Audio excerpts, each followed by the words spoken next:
الحمد لله نحمده ونستعينه ونستغفره ونؤمن به ونتوكل عليه ونعوذ بالله من شرور أنفسنا ومن سيئات أعمالنا من يهده الله فلا مضل له ومن يضلله فلا هادي له وأشهد أن لا إله إلا الله وحده لا شريك له وأشهد أن سيدنا وحبيبنا وحبيب ربنا وشفيعنا وسندنا ومولانا محمدا عبده ورسوله أرسله الله تعالى بالحق إلى الناس كافة بشيرا ونذيرا وداعيا إلى الله بإذنه وسراجا منيرا أما بعد فأعوذ بالله من الشيطان الرجيم بسم الله الرحمن الرحيم لقد كان لكم في رسول الله أسوة حسنة لمن كان يرجو الله واليوم الآخر وذكر الله كثيرا وعن أم المؤمنين عائشة رضي الله تعالى عنها قالت كان النبي صلى الله عليه وسلم إذا صلى قام حتى تفطر رجلاه قالت يا رسول الله ما تصنع هذا وقد غفر الله لك ما تقدم من ذنبك وما تأخر فقال رسول الله صلى الله عليه وسلم يا عائشة أفلا أكون عبدا شكورا رواه الإمام مسلم رحمه الله في صحيحه وغيره من الأئمة ورحمهم الله تعالى جميعا أغر عليه للنبوة خاتم من الله مشهود يلوح ويشهد وضم الإله اسم النبي إلى اسمه إذا قال في الخمس المؤذن أشهد وشق له من اسمه ليجله فذو العرش محمود وهذا محمد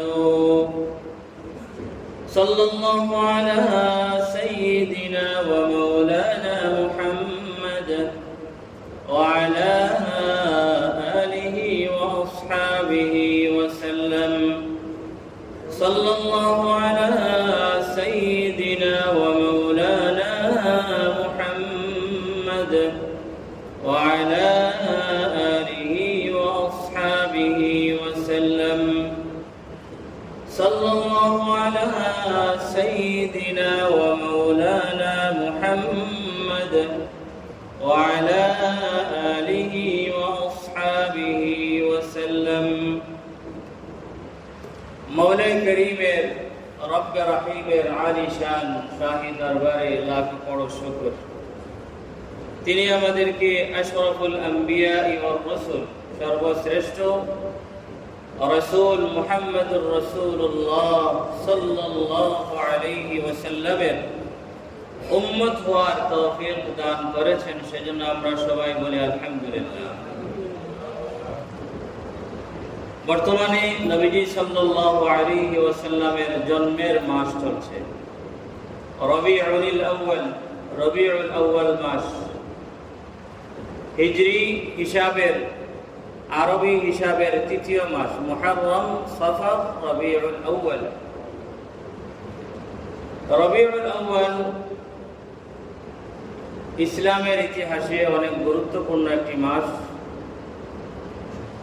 এই রবিউল আউয়ালের কোন এক তারিখে, 12 তারিখে প্রসিদ্ধ মতে, কিন্তু সহিহ মতে 9 তারিখে অথবা 10 তারিখে নবীজি সাল্লাল্লাহু আলাইহি ওয়াসাল্লামের ওয়ালাদত বা শাহাদাত হয়েছে। নবীজি সাল্লাল্লাহু আলাইহি ওয়াসাল্লামের শুভ জন্ম হয়েছে। প্রসিদ্ধ মতে 12 রবিউল আউয়াল, আর সহিহ এবং বিশুদ্ধ মতে 9 রবিউল আউয়াল। কোন কোন মত আছে 10 রবিউল আউয়ালের কথাও আছে। যাই হোক, এই মাসের কোন এক দিনে নবীজি সাল্লাল্লাহু আলাইহি ওয়াসাল্লামের শুভ জন্ম হয়েছে। আবার এই রবিউল আউয়াল মাসে আল্লাহর হাবিব সাল্লাল্লাহু আলাইহি ওয়াসাল্লামের কাছে ওয়াহী আসার সূচনা, ওয়াহী আসার ভূমিকার সূচনা হয়েছে। নবীজি সাল্লাল্লাহু আলাইহি ওয়াসাল্লাম কয়েক মাস তার উপর সরাসরি ওয়াহী নাজিল হওয়ার পূর্বে কয়েক মাস থেকে আল্লাহ সুবহানাহু ওয়া তাআলা তাকে সত্য স্বপ্ন দেখাতেন। স্বপ্ন যুগে অনেক কিছু দেখাতেন এবং এর মাধ্যমে আল্লাহ সুবহানাহু ওয়া তাআলা তাকে ওয়াহীর জন্য প্রস্তুত করেছিলেন। প্রায় 6 মাস হযরত জিবরিল আমিন আলাইহিস সালামের মাধ্যমে সরাসরি ওয়াহী আল্লাহর নবী রাসূল সাল্লাল্লাহু আলাইহি ওয়াসাল্লামের কাছে আসার পূর্বে প্রায় 6 মাস যাবত নবীজি সাল্লাল্লাহু আলাইহি ওয়াসাল্লামের এরকম অবস্থা ছিল। স্বপ্ন যুগে আল্লাহ সুবহানাহু ওয়া তাআলা অনেক কিছু তাকে দেখিয়েছেন। তো এই যে 6 মাস, রমজান মাসে নাজিল হয়েছে ওয়াহী, সরাসরি ওয়াহী এবং কোরআন নাজিল হয়েছে রমজান মাসে। তার পূর্বে যদি আমরা 6 মাস গণনা করে আসি, তাহলে বর্তমান মাস হচ্ছে রবিউল আউয়াল। সুতরাং ওয়াহী, নবীজির কাছে ওয়াহী আসা এবং নবীজির কাছে নবুয়ত আসা ভূমিকার সূচনা হয়েছে এই রবিউল আউয়াল মাসে। এই রবিউল আউয়াল মাস থেকেই নবীজি সাল্লাল্লাহু আলাইহি ওয়াসাল্লাম কে আল্লাহ সুবহানাহু ওয়া তাআলা স্বপ্নের মাধ্যমে অনেক কিছু জানিয়ে দিয়েছেন। অতঃপর সরাসরি ওয়াহী নাজিল করেছেন মাহে রমাদানে, যখন নবীজি গারে হেরাতে, মক্কা মুকাররমার প্রসিদ্ধ একটি পাহাড় হচ্ছে জবলে নূর, সেই জবলে নূরের একদম চূড়ায় অবস্থিত গারে হেরা, হেরা গুহা, সেই হেরা গুহাতে নবীজি সাল্লাল্লাহু আলাইহি ওয়াসাল্লাম একা একা বসে আল্লাহর ধ্যানে মগ্ন ছিলেন, আল্লাহর ইবাদতে মগ্ন ছিলেন। সেই জায়গায় হযরত জিবরিল আমিন আলাইহিস সালাম আল্লাহ সুবহানাহু ওয়া তাআলার পক্ষ থেকে সূরাতু আলাকের কয়েকটি আয়াত নিয়ে আসলেন এবং নবীজি সাল্লাল্লাহু আলাইহি ওয়াসাল্লামের উপর নাজিল করলেন। ওই সরাসরি ওয়াহীর ঘটনার আগে আরো 6 মাস পর্যন্ত নবীজি সাল্লাল্লাহু আলাইহি ওয়াসাল্লামের কাছে আল্লাহ সুবহানাহু ওয়া তাআলা স্বপ্ন যুগে অনেক কিছু জানিয়ে দিয়েছেন। আর এই সময়ের সূচনা হয়েছে রবিউল আউয়াল থেকে। সুতরাং বলা যায়, উলামায়ে কেরাম বলেছেন, তালাইউল ওয়াহী বাদাআত মিন রবিউল আউয়াল। ওয়াহীর সূচনার ভূমিকা শুরু হয়েছে রবিউল আউয়াল থেকে। এই রবিউল আউয়াল মাসে নবীজি সাল্লাল্লাহু আলাইহি ওয়াসাল্লাম হিজরত করে মদিনা মুনাওয়ারায় পৌঁছেছিলেন। আবার নবীজি সাল্লাল্লাহু আলাইহি ওয়াসাল্লামকে আল্লাহ সুবহানাহু ওয়া তাআলা যে রিসালা, যে মেসেজ, যে মিশন নিয়ে পাঠিয়েছিলেন, সেই মিশন একদম পরিপূর্ণতা লাভ করেছিল এই রবিউল আউয়াল মাসে। যার কারণে আল্লাহ সুবহানাহু ওয়া তাআলা রবিউল আউয়াল মাসের 12 তারিখে তার হাবিবকে নিয়ে গেলেন। কারণ যে উদ্দেশ্যে নবীজি সাল্লাল্লাহু আলাইহি ওয়াসাল্লামকে আল্লাহ সুবহানাহু ওয়া তাআলা পাঠিয়েছিলেন, যে মিশন নিয়ে পাঠিয়েছিলেন, যে রিসালা এবং মেসেজ নিয়ে বার্তা দিয়ে পাঠিয়েছিলেন, সেটা একদম পরিপূর্ণতা লাভ করেছিল। নবীজি সাল্লাল্লাহু আলাইহি ওয়াসাল্লামকে আল্লাহ সুবহানাহু ওয়া তাআলা যখন রিসালাতের কাজ একদম পরিপূর্ণ হয়ে গেল, নিয়ে গেলেন এই রবিউল আউয়াল মাসে। সুতরাং রবিউল আউয়াল মাস অনেক তাৎপর্যপূর্ণ। রবিউল আউয়াল মাস আসলে আমরা অনেকেই মিলাদুন নবী, সিরাতুন নবী নিয়ে ব্যস্ত হই। আসলে নবীজি সাল্লাল্লাহু আলাইহি ওয়াসাল্লামের যে মিলাদ মানে জন্ম, শুভ জন্ম, সেই মিলাদের আনন্দে আনন্দিত আমরা 12 মাসের 12 মাস, 24 ঘন্টার 24 ঘন্টাই নবীজি সাল্লাল্লাহু আলাইহি ওয়াসাল্লামের শুভাগমনে আমরা আনন্দিত। আমরা ঘুমাইলেও কিন্তু স্বপ্ন দেখতে হবে আমাদের, যে আমরা যে নবীজির উম্মাহ, নবীজি এসেছিলেন, নবীজির জন্ম হয়েছিল, অতঃপর তিনি নবী হয়েছেন, অতঃপর তিনি আমাদেরকে জান্নাতের পথ দেখিয়েছেন, অতঃপর তার মিশন শেষ করে আবার চলে গেছেন। নবীজি সাল্লাল্লাহু আলাইহি ওয়াসাল্লামের শুভাগমনের আনন্দ 12 মাসের 12 মাস একজন মুমিনের থাকতে হবে।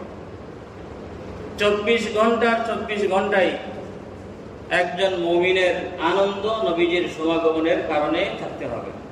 নির্দিষ্ট কিছু দিন আনন্দ প্রকাশ, অতঃপর নবীজির কথা ভুলে গেলাম, নবীজির সুন্নাহর কোনো আমি লালন করলাম না, আসলে আমি সত্যিকার অর্থের নবী প্রেমিক নই। নবী প্রেমিক হলে 12 মাসের 12 মাস তার উম্মত হয়ে প্রফুল্ল থাকতে হবে। আমি নবীজির উম্মত, নবীজির উম্মত।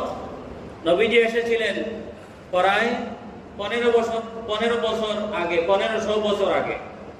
সেই আনন্দে আমার 24 ঘন্টার 24 ঘন্টা 12 মাসের 12 মাসে আনন্দিত থাকতে হবে। আর আনন্দিত কিনা এটার প্রমাণ দিবে তার আদর্শের অনুসরণ।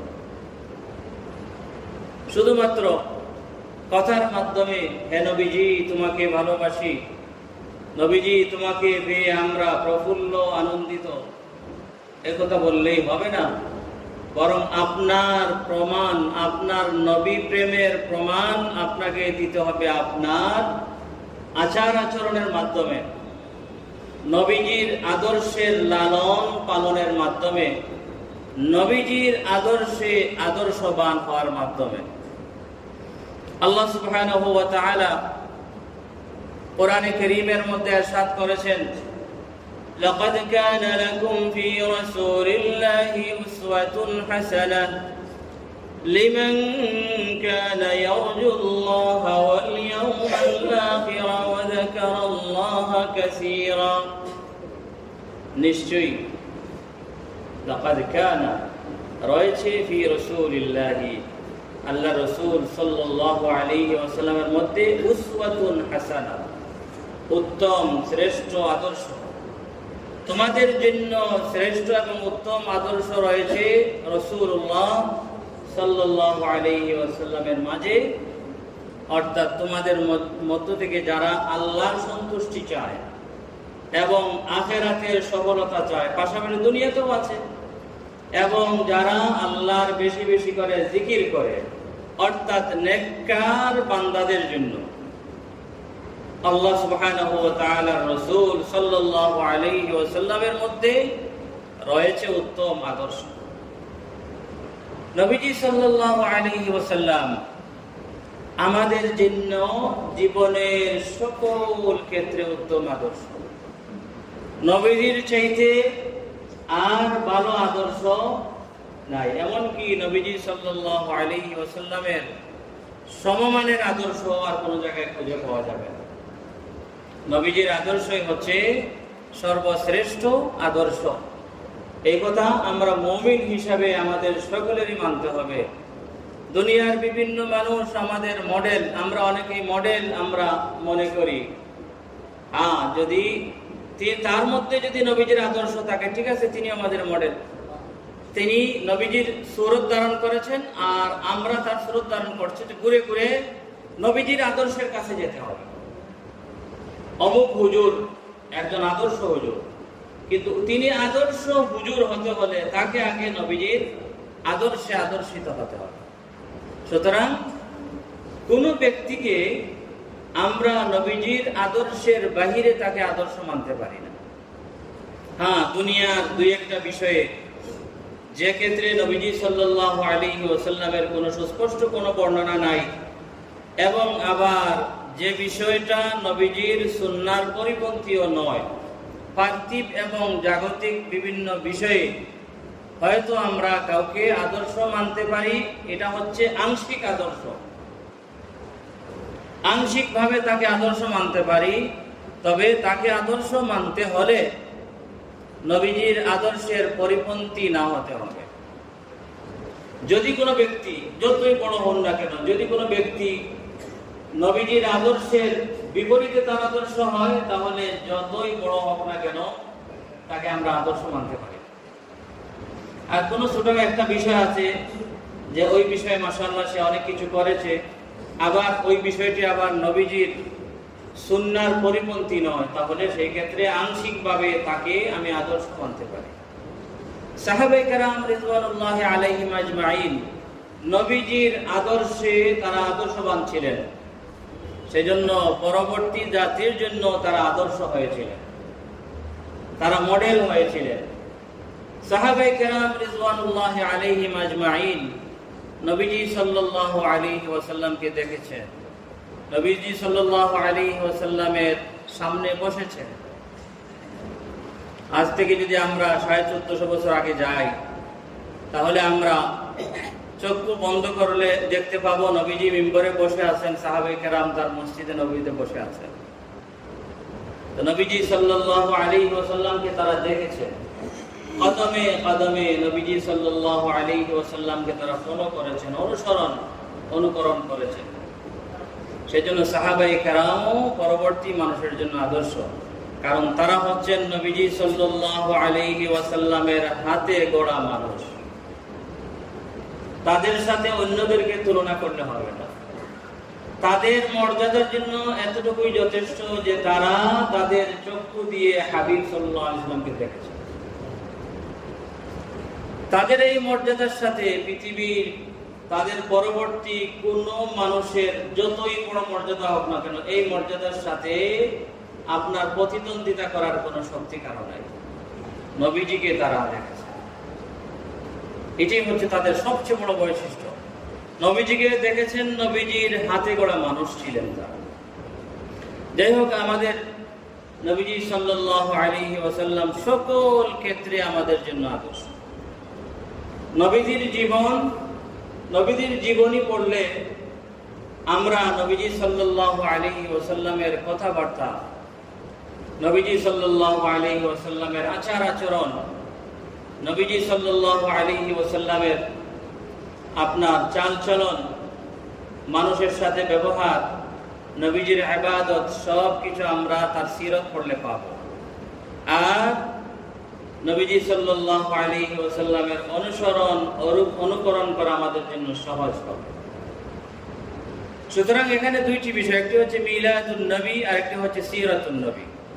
সিরাতুন নবী মানে হচ্ছে নবীজির জীবন বৃত্তান্ত, একেবারে জন্ম থেকে শুরু করে বা জন্মের আগেও নবীজির মা বাবা কেমন ছিলেন, নবীজির জন্মের পূর্বে তার মায়ের কি অবস্থা ছিল, বাবার কি অবস্থা ছিল, অতঃপর নবীজি যখন তার মায়ের গর্ভে ছিলেন তখন তার মায়ের কি রকম অবস্থা ছিল, সব কিছু থেকে শুরু করে নবীজির ইন্তেকাল পর্যন্ত সব কিছুকে ব্যক্ত করে সিরাতুন নবীর পরিভাষা।